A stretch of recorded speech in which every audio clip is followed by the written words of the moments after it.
Hello and welcome back to All About Community. Again, my name is Robert L. Harris. I am your host, and my guest is Dante King.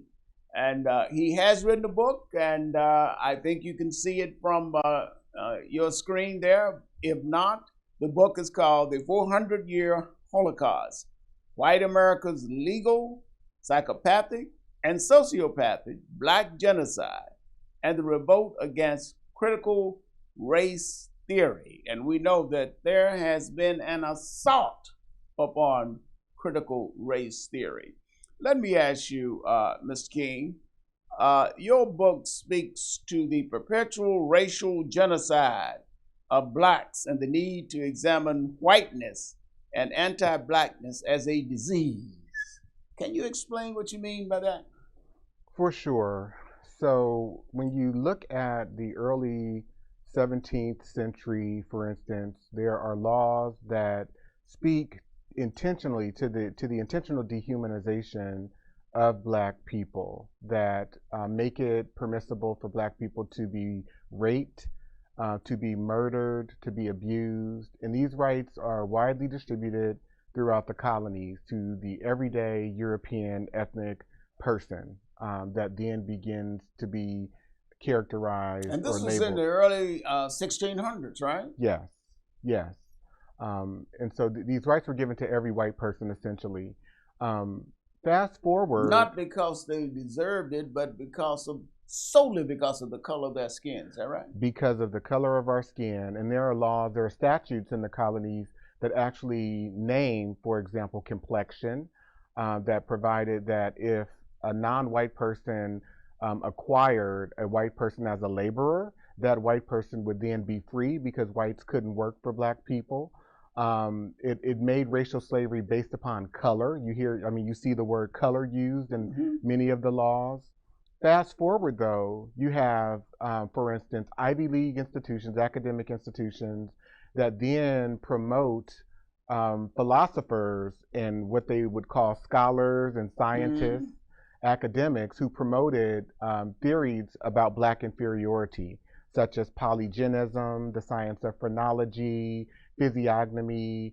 All of these sciences promoted the concept and the ideas that black people were inferior. So these are philosophies that are touted as scholarship. And those philosophies, seems to me, have transcended from generation to generation and even until today. Absolutely.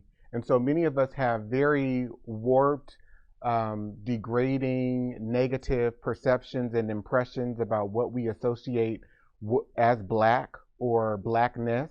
And these were creations of white people and white institutions. And even the idea that white people somehow are superior to black people in a context where they've created every institution to reinforce that perversion.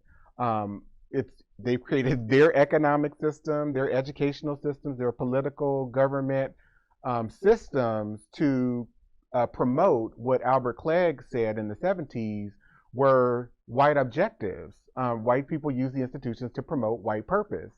And so we're living within that reality today. The other thing, though, that I'll say, when we talk about the anti-black aspect, they also have used every institution in this country against black people. And I define that and really chronicle that very clearly through laws and court decisions that I share in my book. Yeah, I think you do an excellent job of laying that out. But what people tend to forget is that the whole economic structure of this company was built upon free labor. That's right. Give me some people that will work for me for free, and I can tell you I would be a multimillionaire right away. That's right. Absolutely. And I love the fact that you just called America a company, because that is essentially what it is. This country is a business, and it has run on the business of low-wage labor and for the most of this country's history, free labor that was taken from black people. That's why even when we have a conversation around reparations, for instance, these people feel they feel no sense of debt or in no sense of any way that they would be commissioned or convicted, rather, to recognize the contributions of black people that black people have made in this country. And so therefore, that's a non-issue for them. And there has, I don't recall, never been an official apology for slavery. Is that right?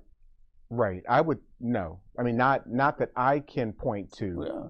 Not that I can point to. Not in any meaningful, tangible way. And these people are not apologetic. Most of them. Most of them are not apologetic. Well, they claim they did us a favor. That's right. By enslaving us. I mean, I've never heard of such nonsense in my whole life. But again, the Republican Party, and just say it right out front, the Republican Party is embracing that notion. That's right. And if you are someone or a collective of people who come from a community where you've been socialized to have an absence of compassion, an absence of empathy, an absence of humanity, which are all qualities of most white people that I know that I've come into contact with and have experienced in my personal life as well as my career, then of course you could make the assertion or assert the notion that slavery somehow did black people a favor, because everything that you think about black people and where we come from, who we are, what we represent, is rooted in an anti-black orientation. And that's absolutely correct, because the theory behind some of this getting rid of critical race theory is that they don't want white folks to feel bad about what their ancestors have done. I think that's just crazy. History is history no matter what, and you cannot unwrite history. So don't touch that remote. We will be right back with All About Community. My name is Robert L. Harris. I'm your host, and my guest is Dante King.